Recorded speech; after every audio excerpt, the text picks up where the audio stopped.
പ്രിയമുള്ളവരെ, വചനജ്വാല 1753 ദിനത്തിലേക്ക് പ്രവേശിക്കുന്ന ഇന്ന് 2026 ജൂൺ 19 വെള്ളിയാഴ്ച എല്ലാവർക്കും ഏറ്റവും സുന്ദരമായ ഒരു സുപ്രഭാതം ആശംസിക്കുന്നു.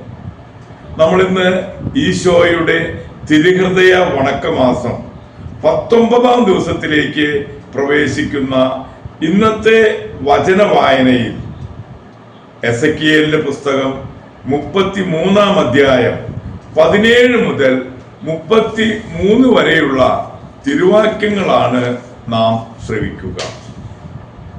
എന്നിട്ടും കർത്താവിന്റെ മാർഗം നീതിരഹിതമാണെന്ന് നിന്റെ ജനം പറയുന്നു. നീതിരഹിതമായത് അവരുടെ തന്നെ മാർഗമാണ്. നീതിമാൻ നീതിയിൽ നിന്ന് വ്യതിചലിച്ച് തിന്മ പ്രവർത്തിച്ചാൽ അവൻ അതിനാൽ മരിക്കും. ദുഷ്ടൻ ദുഷ്ടതയിൽ നിന്ന് പിന്തിരിഞ്ഞ് നീതിയും ന്യായവും പ്രവർത്തിച്ചാൽ അവൻ അതിനാൽ തന്നെ ജീവിക്കും. എന്നിട്ടും കർത്താവിന്റെ മാർഗം നീതിരഹിതമാണെന്ന് നിങ്ങൾ പറയുന്നു. ഇസ്രായേൽ ഭവനമേ, നിങ്ങൾ ഓരോരുത്തരെയും അവരവരുടെ പ്രവർത്തികൾക്ക് അനുസൃതമായി ഞാൻ വിധിക്കും. നിങ്ങളുടെ പ്രവാസത്തിന്റെ 12 വർഷം 10 മാസം 5 ദിവസം ജെറൂസലേമിൽ നിന്ന് ഓടി രക്ഷപ്പെട്ട ഒരുവൻ എന്റെ അടുക്കൽ വന്ന് പറഞ്ഞു, നഗരം നിബദിച്ചിരിക്കുന്നു. രക്ഷപ്പെട്ടവർ എന്റെ അടുക്കൽ വന്നതിന്റെ തലേ ദിവസം വൈകുന്നേരം കർത്താവിന്റെ കരം എന്റെ മേൽ വന്നു. രാവിലെ അവൻ എന്റെ അടുക്കൽ വന്നപ്പോഴേക്കും എന്റെ വായ് കർത്താവ് തുറന്നിരുന്നു. എനിക്ക് സംസാരിക്കാൻ ശക്തി ലഭിച്ചു.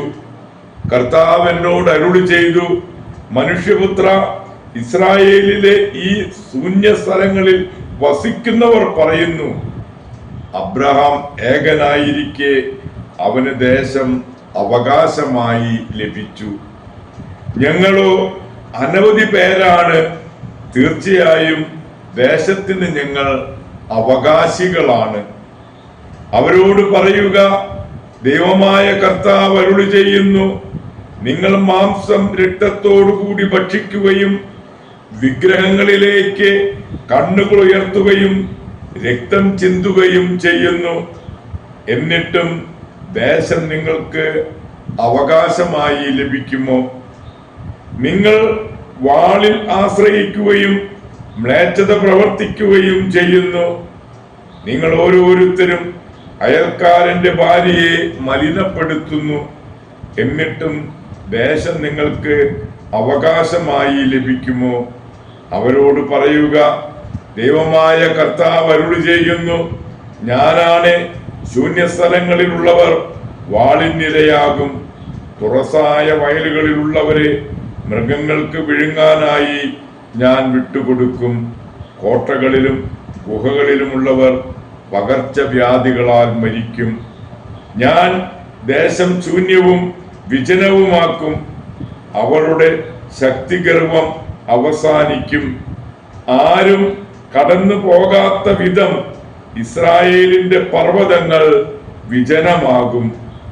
അവർ ചെയ്ത മ്ലേച്ഛതകൾ മൂലം ഞാൻ ദേശത്തെ വിജനവും ശൂന്യവുമാക്കുമ്പോൾ ഞാനാണ് കർത്താവ് എന്ന് അവർ അറിയും. മനുഷ്യപുത്ര, മതിലുകൾക്കരികിലും വീട്ടുവാതിക്കലും നിന്റെ ജനം നിന്നെ കുറിച്ച് സംസാരിക്കുന്നു. അവർ പരസ്പരം പറയുന്നു, വരൂ, കർത്താവിൽ നിന്ന് വരുന്ന വചനം എന്താണെന്ന് കേൾക്കാം. അവർ കൂട്ടമായി നിന്റെ അടുക്കൽ വരും. എന്റെ ജനമെന്ന പോലെ നിന്റെ മുൻപിൽ അവർ ഇരിക്കും. നിന്റെ വാക്കുകൾ അവൻ ശ്രവിക്കുകയും ചെയ്യും. പക്ഷേ അതനുസരിച്ച് അവർ പ്രവർത്തിക്കുകയില്ല. കാരണം തങ്ങളുടെ അധരങ്ങൾ കൊണ്ട് അവർ അതിയായ സ്നേഹം കാണിക്കുന്നു. അവരുടെ ഹൃദയം സ്വാർത്ഥ ലാഭത്താൽ ഉറച്ചിരിക്കുന്നു.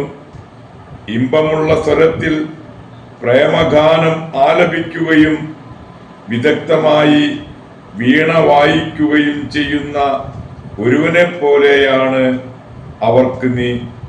കാരണം നിന്റെ വാക്കുകൾ അവർ കേൾക്കുന്നു, എന്നാൽ അത് അവർ അനുവർത്തിക്കുകയില്ല. എന്നാൽ അത് സംഭവിക്കുമ്പോൾ അത് സംഭവിക്കുക തന്നെ ചെയ്യും. തങ്ങളുടെ മധ്യത്തിൽ ഒരു പ്രവാചകൻ ഉണ്ടായിരുന്നു എന്ന് അവർ അറിയും. ദൈവത്തിന്റെ തിരുവചനമാണ് നാം ശ്രവിച്ചത്. പ്രിയമുള്ളവരെ, ആഗോള കത്തോലിക്ക സഭയിൽ ഇന്ന് വിശുദ്ധ റൊമുവാൾഡിനെ അനുസ്മരിക്കുന്ന പൊൻസുദിനം. തന്റെ പിതാവിനെ ഒരു ദ്വന്ദ്വയുദ്ധത്തിൽ വധിക്കുന്നത് കണ്ട് ഒരു ബെനഡിക്റ്റൻ ആശ്രമത്തിൽ 40 ദിവസം തപസ് ചെയ്തു. 7 വർഷം അവിടെ താമസിച്ചു. ഇദ്ദേഹത്തിന്റെ തപോജീവിതം മറ്റുള്ളവർക്ക് ബുദ്ധിമുട്ടായതിനാൽ ആബട്ടിന്റെ അനുവാദത്തോടെ വെനീസിൽ പോയി മരിനൂസ് എന്ന ഒരു സന്യാസിയോടൊപ്പം തപോജീവിതം നയിച്ചു. അവിടുത്തെ കഠിന നിയമങ്ങൾ അനുസരിച്ച് 12 കൊല്ലക്കാലം ഏകാന്തവാസം അനുഷ്ഠിച്ച് 70-ാം വയസ്സിൽ വിശുദ്ധിയിൽ തന്നെ നിര്യാതനായി.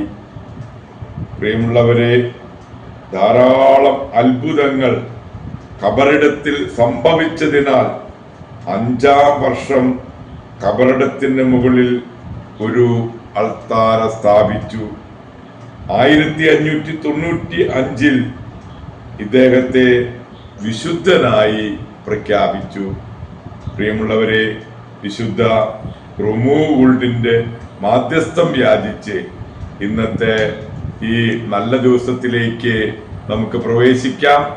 എല്ലാവർക്കും നല്ല ഒരു വെള്ളിയാഴ്ച ദിവസം ആശംസിക്കുന്നു. ദൈവം നമ്മെ ഓരോരുത്തരെയും സമൃദ്ധമായി അനുഗ്രഹിക്കട്ടെ.